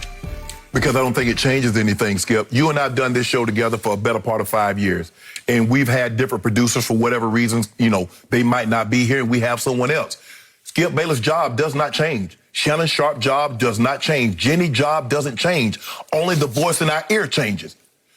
The only thing that changes, the guys still have, Dan Quinn still has his job as the D coordinator. He's going to take over the head coaching duties. Kellen Moore still, the players, you still have a job to do. The only difference is the guy that's delivering the message in team meetings, if you're having team meetings, they might have had Zoom because it's spread through the building, Skip, so they might be Zoom meetings. But even on the Zoom meeting, the guy that's delivering the message is just a different voice. What you got to do does not change. The guy that's going to stand up before you go out there, That's the only change it's going to have. Now, the guys probably won't have coffee in their water bottle, needing to pick me up, hearing that dry message that Mike McCarthy would have given them. So you think that's Gatorade and water, that's coffee. Because they think, man, I need a little pick-me-up because Mike McCarthy gave me a dry dub. Red Bull. Or Diet Mountain Dew. No, maybe it's regular Mountain Dew. Well, y'all going to need something. Hopefully, have some Red Bull. Give them wings so they can put puts in y'all. Yep. But since for me, Skip, when I look at it, I don't think it's gonna. I think it's a 1 because you told me that they went in spite of him. So it's not like he's doing a whole lot. You wonder what he's doing standing on the sideline because you said all he does is look it up at the Jumbotron. So he's not calling plays on the offense. He's not calling plays on the defense. Bones Fossil is in complete control of the special teams. I assume he gets to call fake punts. Yeah. So for me, Skip, the only thing that changes is the voice that they hear in meetings and the voice they hear before they take the field. Other than that, I don't believe anything changes. Okay, I'm starting to wonder, could the answer to this question be a -5, right? -5. How much, scale of 1 to 10, how much will they miss him? Will it be they won't miss him at all? In fact, you could argue it could be better without him. You think it's going to help? Well, only because, has Dan Quinn been a head coach in this league? Yes. Did he once coach a team all the way to the Super Bowl? He did. Did he coach a team into a commanding lead in said Super Bowl over GOAT? Yes. And then we all know what happened. Correct. Okay.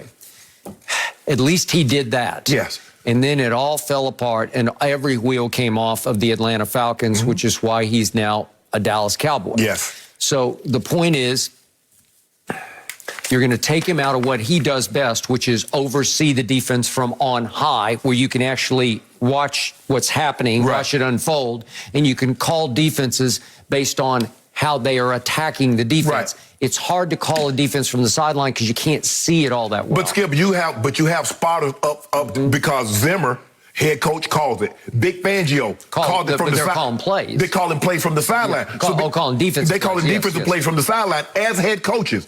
We see Kyle Shanahan, he calls offensive plays from the side because they have spotters upstairs that can relay them information, and then he makes his call accordingly. So I don't think that's going to be a problem for Dan Quinn. Okay, will it hurt him just a little bit in calling plays? It might, because you're taking him out of his comfort zone. And I will tell you, the shock to me over the last, say, 5-6 weeks is the defense has hung in pretty well. Yeah, they played play well. Yeah, pretty well. And it's a lot. Especially on third down, they've been outstanding on third down. Second in the league on third down, and Micah Parsons has been an absolute godsend as a potential defensive player of the year, not just rookie of the year. So that's made Dan Quinn look a lot better than maybe he deserves to look.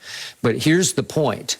What if Dan Quinn goes down to the sideline and takes over as the CEO and they win on Thursday night? Will it plant a little seed in the back of Jerry's mind of, wait a second, I've got a head coach here. He's been a head coach and not completely sure about my head coach. You tried to start something. Well, it could start it on its own because I don't need to start it. It could just be finished by what happens on Thursday night, and maybe you can see, what if the team comes out with a different energy? Because it's hard to have a lot of opening kickoff energy from Mike McCarthy. My biggest issue with that we had one game all year where they came out ready to play, and it was Atlanta. And I guess they played scared. I don't know. Maybe it was McCarthy's monkey butt powder. Well, no, they came out ready to play against Philly because they beat the brakes off them. Y'all came out ready to play against Carolina. But here's the thing, Skip. What would they actually miss? It's not like Mike McCarthy, his game management skill or his in-game adjustment. So what exactly would they actually miss? Does he call a play? No! Like back to, let's go to the great Jimmy Johnson in his day.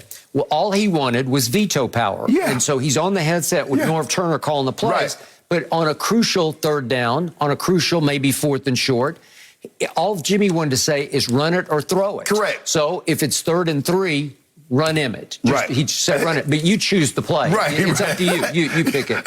Okay? I just want 50% control. You can run it. You can call whatever. You can run power. You can run the play. Okay, but that's how it should be. The head coach should. I think Belichick probably has some kind of veto power. Oh, absolutely. Let's let's run it here. Right. Let's just run it. There's a reason why he can hear everything on both ends. Yeah. He hears every call that's being made on the offense. He hears every call that's being made on the defensive side. Well, I'm not even sure McCarthy has that kind of input because I don't ever see him exercise it. No. Nobody ever says, well, it was Mike's idea to throw it there. Right? No.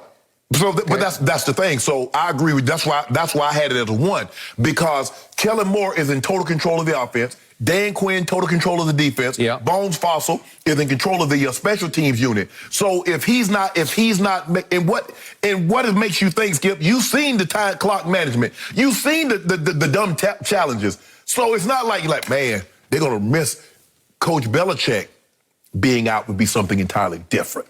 Andy Reid would be something entirely different. That. Because we've seen those guys make the adjustments, and we know how much control that they actually have over everything. I'll go even bigger picture. Tom Landry being out would really have impact. Yeah, he Jimmy Johnson being gone would be the biggest negative. I would wonder about their ability to win if Jimmy suddenly had, quote unquote, some COVID kind of issue or something, and he got ill. I would wonder. I've never seen it happen before, but it would hurt them, the old Cowboys, monumentally. But Jimmy was, although he wasn't calling plays, Jimmy was getting them, bringing them to a fever pitch during the week. He was. With what he was talking about, the way he was preparing them to go out there on Sunday and do what they needed to do. You think Mike McCarthy does that? You think on Wednesday he's like, okay, I'm crank this thing up a little bit. Oh, okay, we need a little bit more heat. You think that's what he's doing, Skip? Jimmy Johnson generated the energy that fueled the 1990s dynasty. It came from Jimmy. It started. Michael Irvin was huge from the players' side on that, but it started with the head coach. Right. And it was born somewhat of fear because they lived in fear in a good way of, I got to live up to Jimmy, his expectations. You know why, Skip? It's the same thing with Coach Parcells or Coach Belichick or when my coach Mike Shanahan. Well, when he's the general manager, he's the head coach. He has final say on 53. He has final say on free agency. You're there because he wants you there. So ain't no guess. Well, I can go to Jerry. You couldn't go to Mr. B. You couldn't go to you. Circumvent Jimmy Johnson if you want to. I guarantee you wouldn't be on that team. See, guys now know, Skip, that ain't Mike talking, that's Jerry talking. Yep. That's why they don't have the level of respect for him that they need because they know Jerry got their backs. You had no back. If Jimmy didn't have your back, you was out the back door. Man, let me take that back. You out the front door. That's the difference in the two. Jimmy was not a figurehead. Jimmy was the head coach, not only in just title, but he was the de facto. It stopped with him. It stopped with Mike Shanahan. So they're not going to miss Mike McCarthy because they know he's a coach in name only. And when he's speaking, he's saying what Jerry has talked to him about from an earlier meeting. Right. Mike McCarthy is the polar opposite of Jimmy Johnson, and I mean polar as in cold because he generates no heat whatsoever. No. To me, when I watch him on the sidelines, he looks like a bystander. He looks like a spectator at best. Right. He's sort of in awe of what's going on, just like the rest of us are. He's looking up at the scoreboard. I don't know. Did you see that? Yeah, we saw it. Yeah. You going to do anything about it? No. I don't know what to do. But what did Jerry say earlier? He has no problems with Mike McCarthy's in-game adjustments or strategy or challenges or going for it. We're going to still feel that way because Skip, playoffs, sometimes it comes down to a challenge or a non-challenge, a call or a no call, or a timeout or a no timeout. It comes down because these games because now you're getting the best against the best. There is no, okay, this team is 28th and 30th in this, and this team is 2 or 3 in that. The teams are fairly even. And now sometimes it does come down to coaching.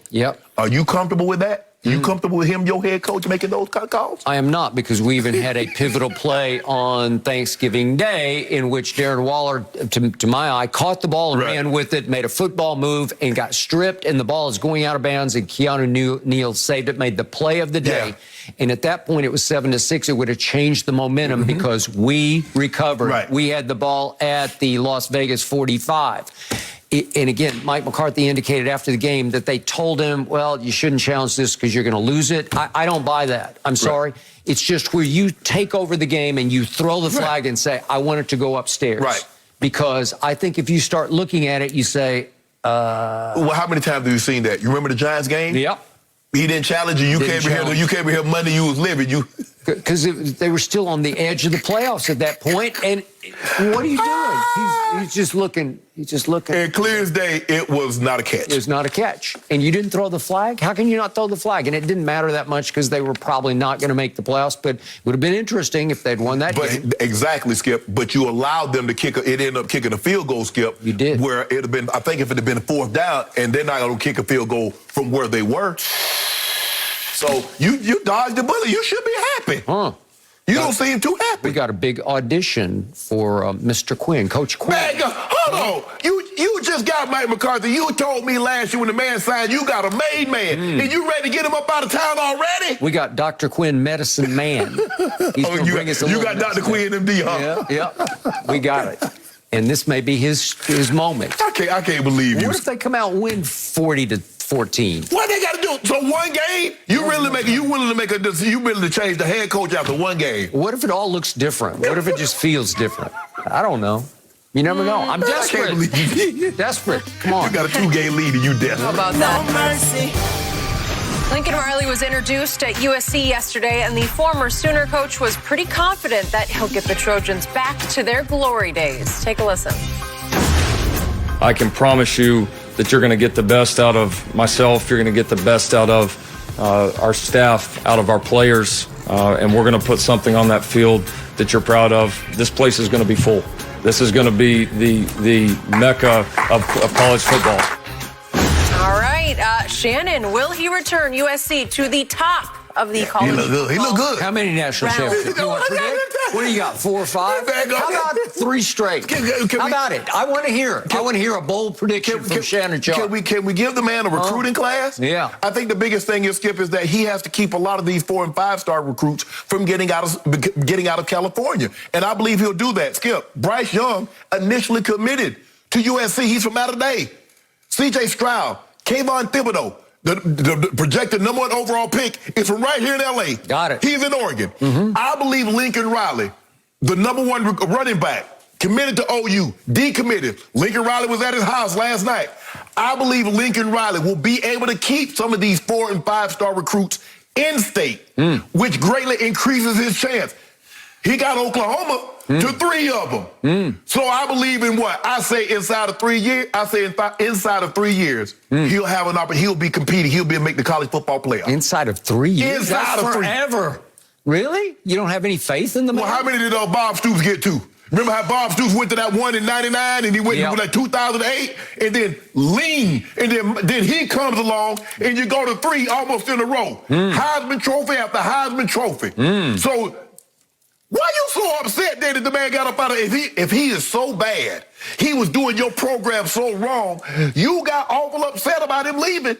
Yeah. It doesn't add up to me. But like I said, I just believe the guys that they had, you got to go big. He's the biggest guy that you've had on campus since Pete Carroll. He's a proven coach. He's a proven recruiter, and I believe he's going to have success, and it's going to drive you crazy because you going into that firestorm, and it ain't looking good. So in other words, Oklahoma is about to be something they never thought they would be. They're going to get to the SEC, and on opening weekend, you're going to be somebody's homecoming because they're going to mop the floor with you. They're going to mollywop you. Want to bet on that? Yeah, bet on it. Okay. How much would you like to bet? How many cases? I'll bet you 100 cases of Diet Mountain Dew that in the next 3 years we will be nobody's homecoming game. Y'all homecoming. Want to bet? Y'all going to be somebody's homecoming. Want to bet? Yeah, you're homecoming. You are underestimating the stature of that program. You're underestimating the athletic director, Joe Castiglione, and what he will pull out of his hat. What rabbit he's about to pull. Well, you wait. What he going to pull? I'm trying to think. What's the landscape? Who he going to get? I'm about to get to that. Oh, first, I got to get to old stinking Lincoln. Because I am sick to death of stinking Lincoln Riley. I saw him with Scott Van Pelt last night, and he said, they called. First he said, they first called us on early Sunday morning. And then he said, no, actually, they called late Saturday night when we got back from Oklahoma State. Baloney. That's what they call it. If you believe that, then you believe I am Santa Claus. And trust me, I am the opposite of Santa Claus. This has been going on all year long. No, it has. Yes, it has. And you know what? I kept scratching my head, talked to my friends back in Norman and Oklahoma City about what has happened to our team this year. Ranked number 2 going into the year.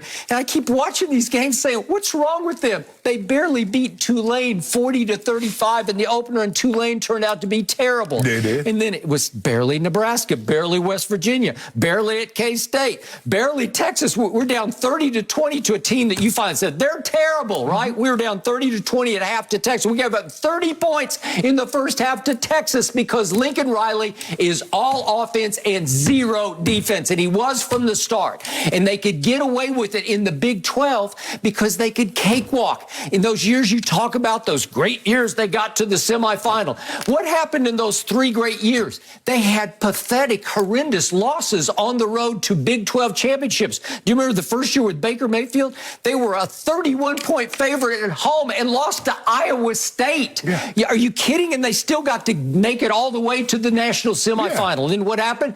Georgia mollywopped them, put 55 on them, and with 527 yards. And then what happened with Kyler? Well, they lost to Texas. Well, again, it was no shame in that, but they did lose a game, and they still got to play Alabama. What did Alabama do? Mollywopped them. Did you look at this? 45 points and 528 yards. And then how about the LSU year? They go up to Kansas State as a 24-point favorite, and they lose to Kansas State. I was humiliated by it, and they still make it to the national semifinal because they could cakewalk and win the rest of the Big 12. And what happened in the national semifinal?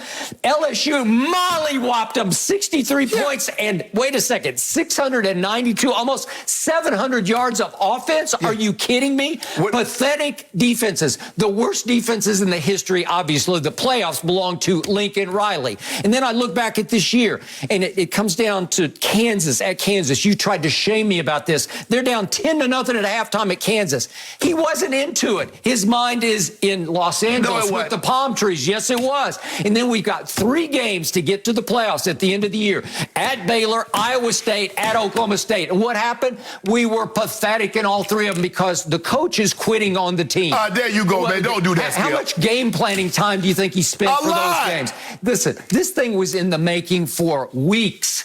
And this was a big thing. His wife and 2 daughters were there yesterday, and it looked like they were all best friends with the AD and the president because they've been around each other. They've gotten to know each other over the last few weeks. You got to win over mama. Yeah, well, I got it. So you call it this, the man saying it happened on late Saturday night, early Sunday morning. He wanted out because he wanted no part of the SEC. And I guess I can't blame him because he's thinking, give me Cal and Stanford and Oregon State and Washington State.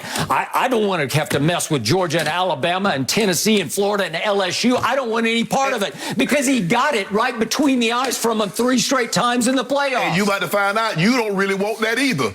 But you think, maybe we do. But you got greedy because you saw that cash cow, which is the SEC. Well, that's what it's all about. It's about money. Okay, so why Lincoln Riley can't go get the money? Okay. Lincoln Riley said, Lincoln Riley says, I'm the most loyal man money can buy.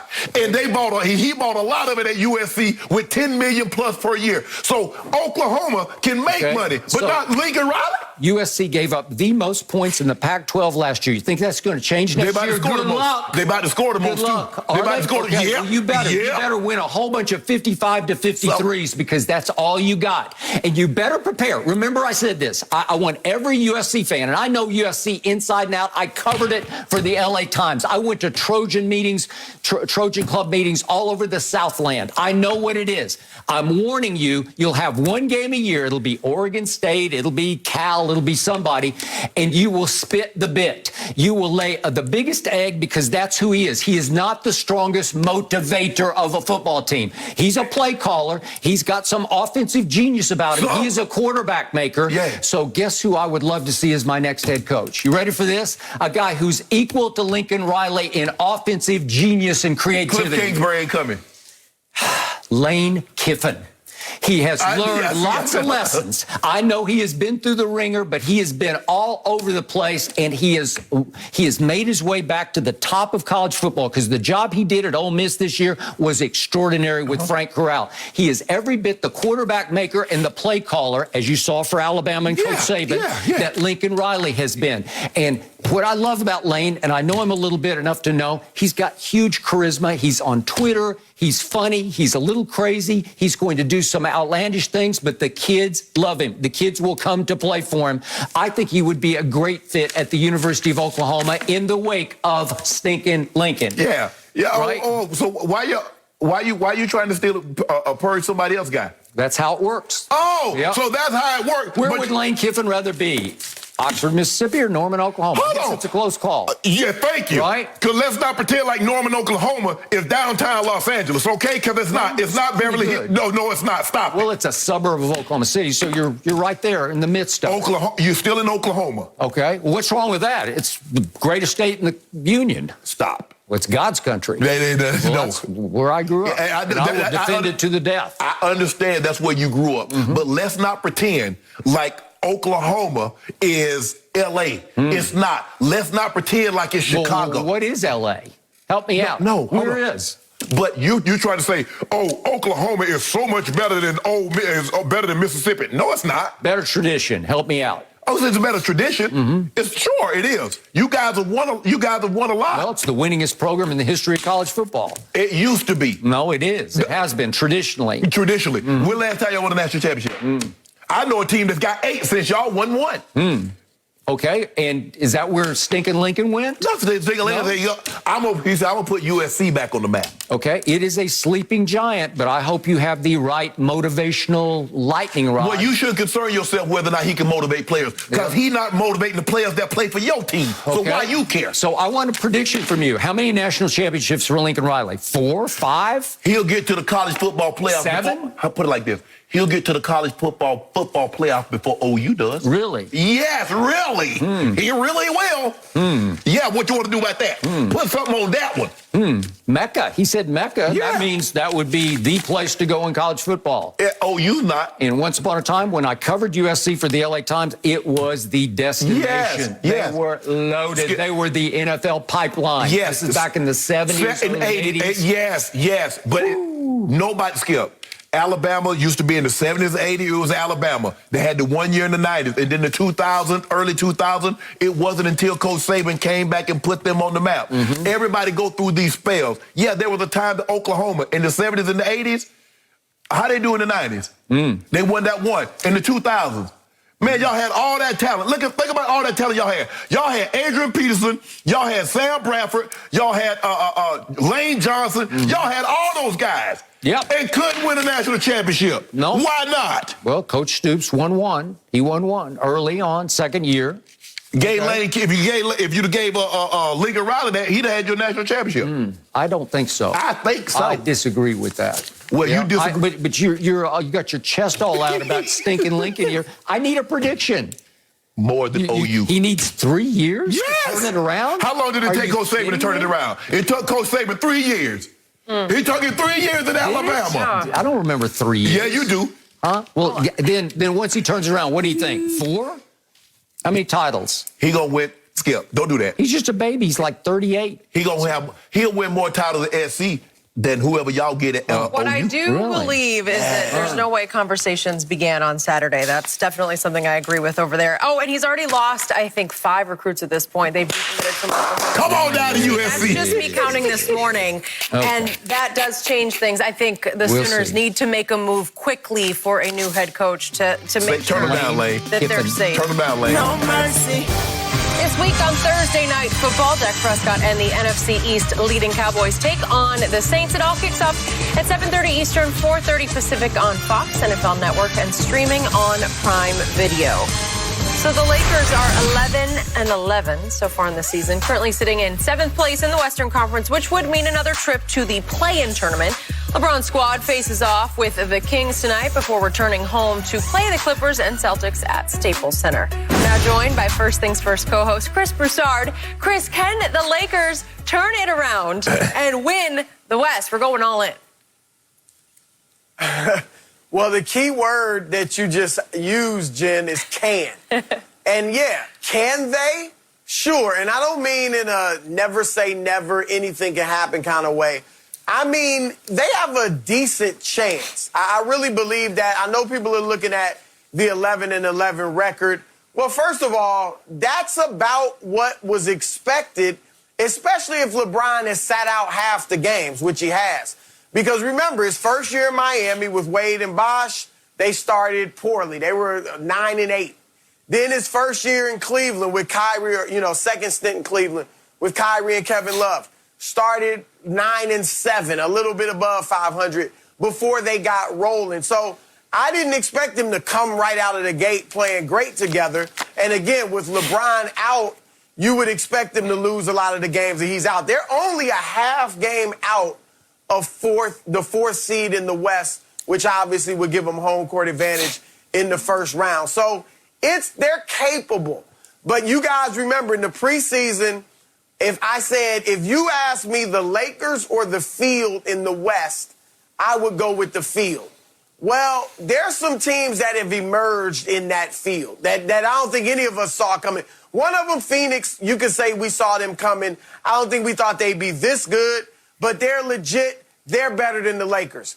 But the real team, to me, the best team, not only in the West, but in the league, is Golden State. And I didn't see this type of season coming from them. And remember, they don't even have Klay Thompson back or James Wiseman, who I think is going to help them at the rim. So I think Golden State is the best team in the West. Obviously, they play Phoenix tonight. But with the Lakers, here's the problems. One, the pieces don't fit. We all know that. But two, defense. All right, their defense has been their calling card the last few years. When they won the championship, and then last year, they've always been in the top 3.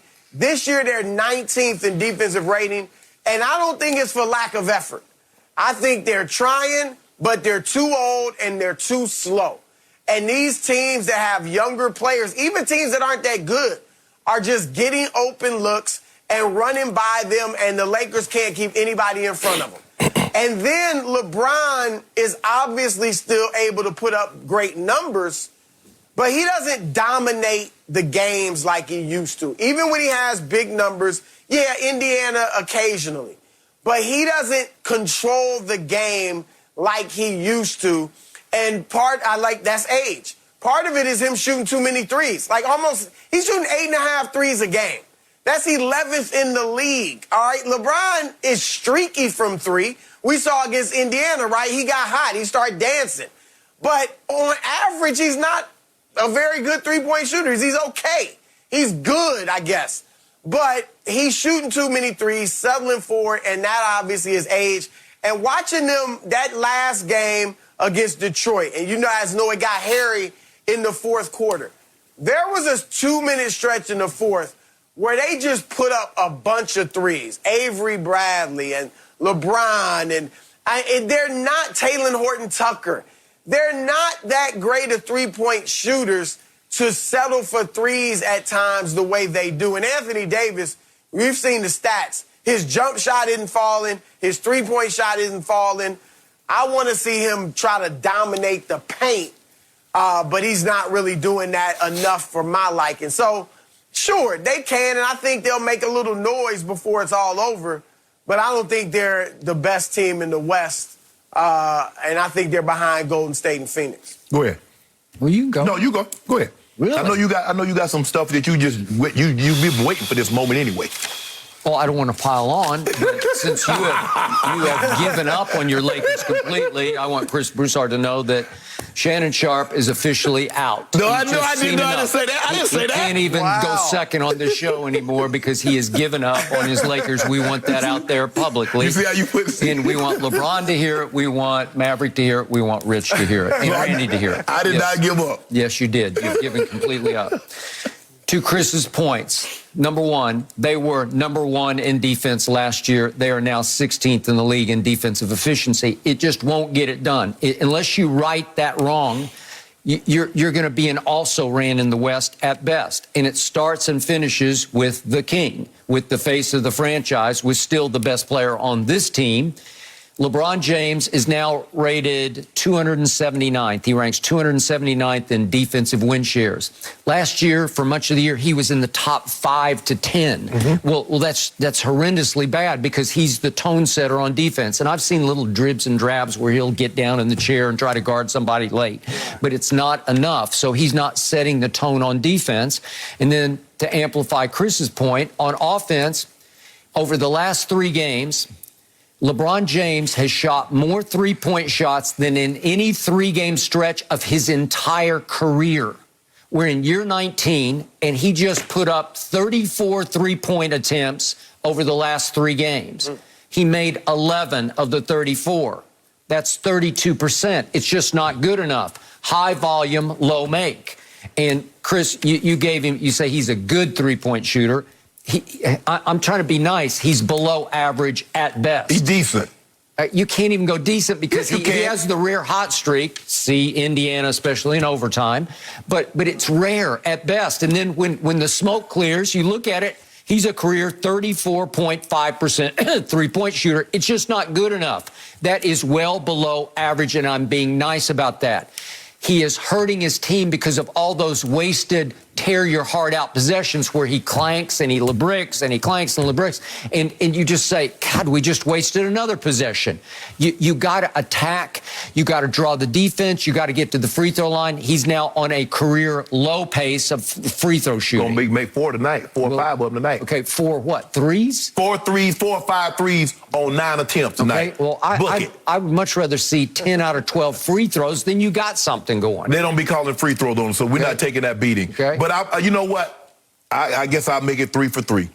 I can't see them right now, Chris, winning because Golden State and the Suns are so much better, not of just the Lakers, of everybody in the NBA.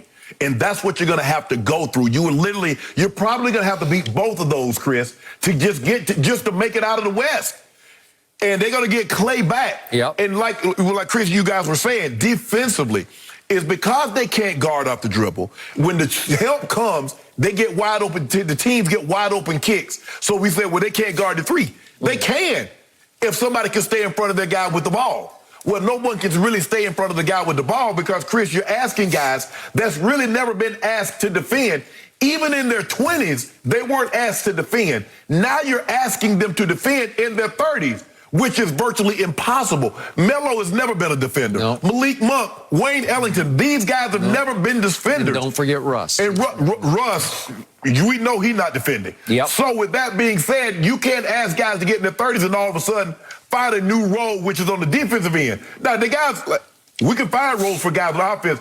You notice, Chris, a guy that can score the basket, he can come off the bench. Carmelo, he was a starter, great starter, come off the bench. He can still find ways to get buckets. Yep. But if you're not a defender, you're not finna sit in that chair. You're not finna play defense in your 30s when you didn't play that way in your 20s. It's just not happening because defense is about desire. It's about wanting to. Who really wants to be known as a defender? Nobody. So with that being said, when you don't defend, and another thing, Chris, how is this team as big as they are out-rebounded on a regular basis? I think they've only won 3 rebounding battles out of 22 games with AD, with DJ, with LeBron, with Dwight Howard, with Russ, and you lose the rebounding battle to very small teams. I don't know if that's a recipe for championship. No rebounding, no defense. No. I'm sorry, but we're going to have to make it a 3 for 3. Yeah, and Shannon, I don't understand why Frank Vogel still insists on playing big. With DeAndre Jordan at center, AD needs to play center. And he needs to get over whatever this is telling him he doesn't want to be a center. He needs to get over it because you're not banging like back, 20 years ago by playing center. Yeah. You're still going to, you're right, you're going to be in the perimeter. And you ain't banging shots. The reason they're getting out rebounded, no. and DeAndre obviously doesn't have much energy. Okay, but beyond that, the team shooting so many threes now, there's long rebounds. Right. So a lot of times having size underneath the rebounds are out on the perimeter. Steph Curry's averaging 7 rebounds a game because a lot of the rebounds now are on the perimeter. That's why you play small. And then furthermore, with the defense, guys, with the defense, Now you have to guard out on the court. So when Melo was in his prime, even LeBron in his prime, you know, the game was a little closer to the basket. So every possession, you weren't out 19, 23 feet away from the rim having to get down and stop guys from getting in front of you. You were a little closer to the basket. You could relax a little bit. You didn't have to cover as much ground. Shoot, these dudes, man, these old guys ain't trying to get out there and guard hard for 48 minutes when you got to do it on the perimeter by the three-point line. I'll close this up with a prediction. If this team continues to teeter through Christmas, they have Brooklyn at home on Christmas. Day, yeah. If Brooklyn comes here and wins that game, and let's say they teeter into the new year at 500, right around 500, you predicted Frankie V will be gone. Watch, because they'll say, we got to change the mood, the feel. We just got to mix it up. And he's the easiest target to say, it's his fault, let's change him. Yeah. You can't change. They're not going to get rid of Russell Westbrook. Win the championship, struggle against these bad teams, Chris. Yep. They struggle. They can't beat 4 and 10 teams. And no. All right, but Chris. we're going to beat Brooklyn on Christmas. I don't know about that. No mercy. The Cowboys have lost 3 of their past 4 games and now hope to right the ship as they visit the Saints this Thursday night on Fox. Dak Prescott spoke with the media yesterday and was pretty blunt about his team's current status, saying, quote, "This is a team that's hungry and that's pissed off simply about the way that we've executed and the way that we have played." Shannon, does this ring true or hollow? Hollow. So let me guess. So you were none of these things after the Kansas City loss. After you stunk it up, the guy that uttered these words said they're ticked off and upset about what transpired. So you said this after the Raiders. So what about Kansas City? So how you felt after that game when your offense scored 9 points? 3 field goals in 12 possessions. What happened was Skip Bayless and Pro Football Focus kept touting how great the Cowboys were. And guess who was listening to that? Cowboy players. We got the #1 offense. We average more yards per game than anybody. We're #1 in scoring. We got this. We got the #1 rated tackle, the #1 rated guard. And they started getting fat. Because the one thing we know about the Dallas Cowboys and their fans, they do not handle prosperity well. The moment you start to praise them to you know where in the handbasket, they take off and run to. Yep. That is true. So, I agree. With that being said, Skip, I'm discounting all of this because you lost 3 or 4. So you didn't get upset when Denver came and beat you down. And he's like, you know what? We're going to take it out on poor Atlanta. Well, so we ready now. We're ready to take out. Oh, what about that Hallmark? We go to Kansas City and win that. That's a Hallmark victory. Says Jerry Jones. Okay, you scored 9 points. You come home Thanksgiving.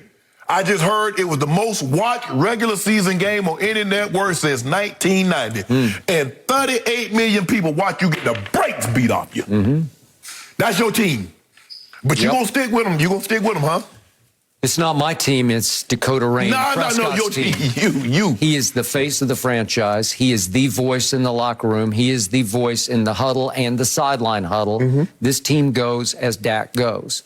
And I must admit, it's starting to wear a little thin on me that he will not point the finger at himself at all. At some point, he needs to say, you know what? I need to play better. I need to play better. But he will not say that. He keeps saying, okay, all you media people, jump off the bandwagon because we're a brotherhood here in the locker room. And we have drawn together here, and we are hungry, and we are pissed off. I can't tell, right? Is that what you tell me? I keep looking. I can't tell. I keep waiting and watching, and Dak just stunk against Denver. It was the worst game he's played in his career. And then he bounces back and throws a 94 QBR at us against Atlanta, and you kept telling me they're garbage, and I think they're pretty much garbage, right? And then what did he do against Kansas City? Threw up another stinker on you. He stunk. He stunk the whole game. And just to burn it into my memory, can we see the opening throw to Michael Gallup? This is for the game to me. This is where you set the tone. We are here. We are legit. We are for real. And he airmails him by 5 yards. This sets a different tone to that football game. If you complete it, I'm not saying he's going to score but it's going to be a big old game, and Shannon Sharpe's going to sit back and say, here they come. But They're I felt good once he overthrew it. Okay, well, really good. You felt really good because he kept doing it most of the game. Sure did. 3 field goals in 12 possessions against a defense that you feared was going to be awful against my number one offense, right? Yes. And then he turns right around against the Raiders, biggest stage in football outside of the Super Bowl, and he hit a few and he missed a whole bunch. Yes. And then we get all the way to overtime, and if you can explain to me how they get backed up on their 7-yard line after they won the toss, you're way ahead of me because I've been doing this for a long time and I can't even make it go in my little brain. Right. But we get down to 3rd down, and Dak rolls out if we can see it, and Noah Brown is open. Dak, just hit him. Just flip it to him. Just flip it. It's a pretty easy throw. He's wide open. He's open by 5 yards, and you throw it a yard behind him and down low and outside. Oh, but you know what happened? What? You remember in the game against New England? Yeah. He wrong-footed a throw to CeeDee Lamb. Won the game. He came and tried to wrong-foot that one, and that's why it was behind him. You see, when you develop if you have bad habits and good things happen, you won't correct said bad habits. Yep. He haven't corrected that because, remember, he wrong-footed the one in Kansas City when he underthrew Cedric Wilson. He wrong-footed it as he rolled to his right, same way, and he underthrew it by 5 yards, and Ced was gone on that one. And it was going to be a big throw because it was going to cut it to 19-16, and all of a sudden we'd be saying, we got a game on our hands, right? Yeah. Nope, we don't have a game on our hands. So I got to bring it up because I'm very happy for him, because I'm happy for anybody who gets their money. He's making $75 million this year. He earned that money, though. That's a lot of money. Okay, I'll give you that. But now you have to live up to your money, right? And sometimes he has and sometimes he has not. But now we're crunch. Now we're into December. Now here we go. Yeah, these last 6 games. This is where you earn, not earn it, you live up to your $75 million, right? Yes. And just once, I needed to hear him say, even yesterday when he did a big Zoom or I don't even know if it was a Zoom, but he did a big reporter news conference. And not once did I hear him say, you know what? I've stunk a couple of games. I got to play better. Yeah. But he won't do that. He won't take the blame on himself because sometimes that really works in the locker room, as you know. Yeah. Where if the quarterback takes the blame, it's like, okay. He knows that he's got to play better. That means we all got to play better. You get the lion's share of the credit when things go well. You should receive the lion's share of the blame when they don't. Just say, hey, guys, I need to play better. And I'm going to put that onus on me. We need to play better as a team, but it starts with me. Yeah. If I play better, there's no question in my mind, this team offensively will play better. Defense is playing, hey, you go to Kansas City and hold them to 19 points? You're the number 1 3rd down team, so we're giving you opportunities because we're keeping them out of the end zone. We're keeping them out. So, hey, Dak, I need you, bro. So gotta go. No, but that's your guy. No mercy. Cowboys defensive tackle Trysten Hill has been suspended for 2 games after punching Raiders offensive lineman John Simpson after their Thanksgiving Day game. The NFL cited the fact that Hill waited nearly a minute to encounter Simpson and then followed him in the opposite direction of the Cowboys locker room. So, Shannon, in your opinion, did he deserve a 2-game suspension? Yeah, more than that. Skip, more than that? Skip after the game, that's sacred. Man, ain't nobody trying to do that. I mean, have you ever seen that before? I have never ever seen that before. Never. Because, Skip, the thing is that, look, we got 60 minutes, and this game went to overtime, so we had all this time to fight. Skip, you coming to the line, hey, man, good job, man. Hey, man, how your family? Stay healthy, happy Thanksgiving. And this goes on, but this is not new to Trysten Hill. He had a problem coming out of college with maturity issues. He was relegated. He had some issues with the Cowboys early in his career. Yep. So he was a 2nd-round pick. He was a 2nd-round pick, but I'm not surprised. But the NFL needed to send a message, a strong deterrent, that when guys come together after the game, we're not trying to have no fighting. You come shake hand. Sometimes, Skip, the guys pray, but we're not going to tolerate this. He was not praying. No. He was praying Preying, right? Exactly. Because he stalked him and had it in for him. I've never seen this, and it had to be a Dallas Cowboy who did it. I thought he'd get 1 game. He got 2 because they just sent the message, this will not be tolerated.